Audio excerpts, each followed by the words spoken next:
Bienvenue sur autoplus.fr pour découvrir un véhicule pas tout à fait comme les autres. Alors bien sûr, vous allez me dire, mais apparemment c'est un SUV, et effectivement, il s'agit d'un SUV, d'un gabarit assez imposant, on va dire le gabarit d'un 5008, mais il a une particularité et à laquelle on n'est pas vraiment très habitué. Effectivement, c'est un véhicule qui a été conçu spécifiquement pour l'hydrogène.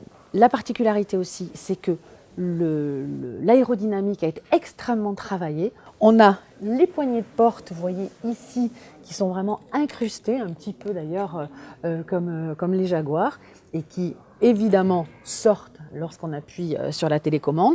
Et ici aussi, on a un passage d'air, tout ça pour l'aérodynamique, pour le favoriser, bien évidemment. Alors, qui dit véhicule à l'hydrogène dit bonbonne de stockage.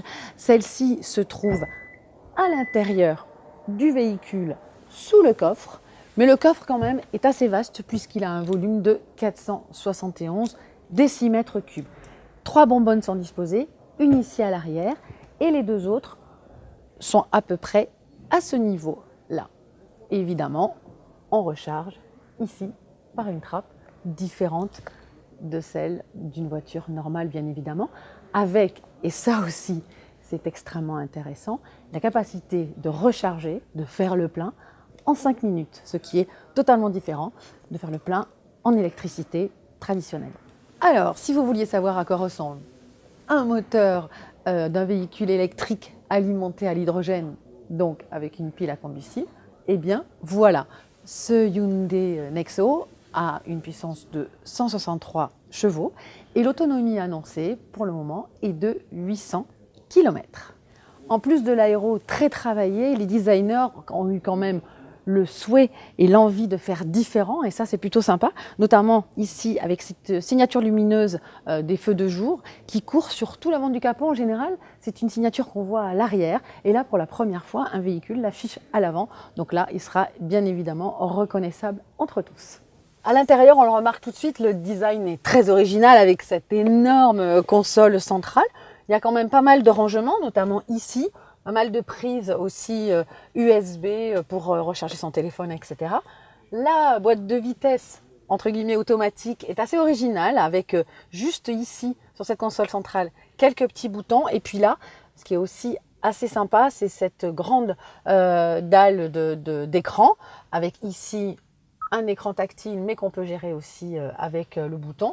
Et originalité dans les aides à la conduite, notamment de ce Hyundai Nexo, c'est que l'on a, lorsque l'on veut changer de fil, eh bien ici on a un écran qui est assez grand angle, si bien qu'on voit très très bien si justement il y a une moto, un deux roues, une voiture qui arrive.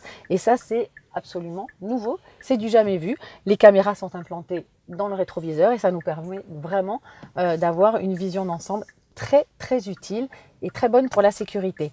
Autre aide à la conduite un petit peu originale, c'est le maintien dans la file. Ça existe aussi chez plein d'autres constructeurs, mais là c'est un maintien qui se cale sur les deux lignes, c'est-à-dire que la voiture va bien rester dans sa ligne et ne va pas bouger. Il y aura une correction qui sera faite, mais pour rester bien au milieu de la ligne. À l'intérieur, comme vous pouvez le voir, eh ben, moi je me sens très confortablement installée. J'ai de la place pour mettre mes pieds, j'ai de la place ici pour soutenir quand même les jambes. On pourra voyager à 3 à l'arrière, bon c'est toujours mieux à 2, hein, comme ça on peut bénéficier de la coudoir centrale. Une prise 12 volts ici, assez de hauteur sous plafond, même si c'est pas énorme, mais franchement ça suffit largement. Et voilà, donc pour ce tout nouveau véhicule, ce Hyundai Nexo, un véhicule qu'on va découvrir parce que évidemment c'est un véhicule donc à l'hydrogène. Il faut savoir qu'en France il y a très peu de stations à l'hydrogène, il y en a 2 à Paris pour le moment, il y en a une dizaine réparties sur toute la France, donc c'est vraiment pas répandu. Mais Hyundai y croit puisqu'il sera commercialisé en France dès cet été. Il faut savoir qu'actuellement, il y a déjà un modèle de la marque qui circule, qui est le iX35, qui lui n'avait pas été conçu spécifiquement pour l'hydrogène, mais qui roule, notamment ce sont des taxis qui ont ce type de véhicule.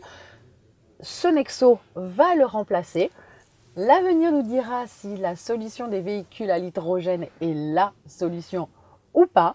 Mais nous, en attendant, eh bien, on se retrouve très vite sur autoplus.fr.